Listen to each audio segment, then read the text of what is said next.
விஜய பார்க்க போலாமா? தாவேக்கா தலைவர் விஜய் ஒரு தொண்டரா பார்க்க போலாமா? ஹலோ மக்களே, நாங்க எல்லாரும் நாமக்கலுக்கு தளபதி வந்து பார்க்க போலன்னா எப்படி, இந்த தடவை தாவேக்காவோட தொண்டரா நாங்க எல்லாரும் பார்க்க கிளம்பியாச்சு. பட் விஜயை பார்க்கறதுக்கு முன்னாடி அந்த துண்டை வாங்கி கழுத்துல போட்டே ஆகணும்னு அந்த துண்டையும் வாங்கி போட்டாச்சு. அதை போட்டது சரியான ஒரு வைப்பு.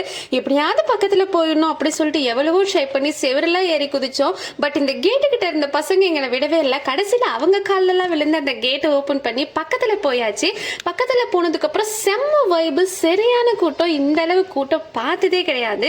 அதுக்கப்புறம் எல்லாரும் டான்ஸ் ஆடிட்டு எல்லாரும் ஜாலியா இருந்தாங்க. எங்க அம்மா அவ்வளோ கால்வலிலையும் டக்குன்னு அவங்க வேலையை முடிச்சுட்டு விஜய் வர்றதுக்குள்ள நான் வந்துருவேன் பாப்பான்னு வேகமா ஓடி வந்துட்டாங்க. அவங்களும் அவ்வளோ நேரம் நின்னாங்க. அதுக்கப்புறம் விஜயை பார்க்கறதுக்கு முன்னாடி விஜயோட வண்டியை பார்த்து எங்களால யாராலையும் வைபை கண்ட்ரோல் பண்ண முடியல. அவ்வளோ ஒரு சந்தோஷம். வண்டியை பார்த்து இவ்வளோ ஒரு வைபுனா விஜயை பார்த்து சொல்லவா வேணும். விஜயை பார்த்தது அவ்வளோ அழகு.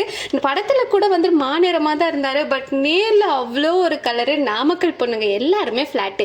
எல்லா இடத்துலயும் வேலை தான் கொடுத்தாங்க. ஆனா இது அனுமனுக்கே உகந்த இடம்னால கதையவே கொடுத்தாங்க.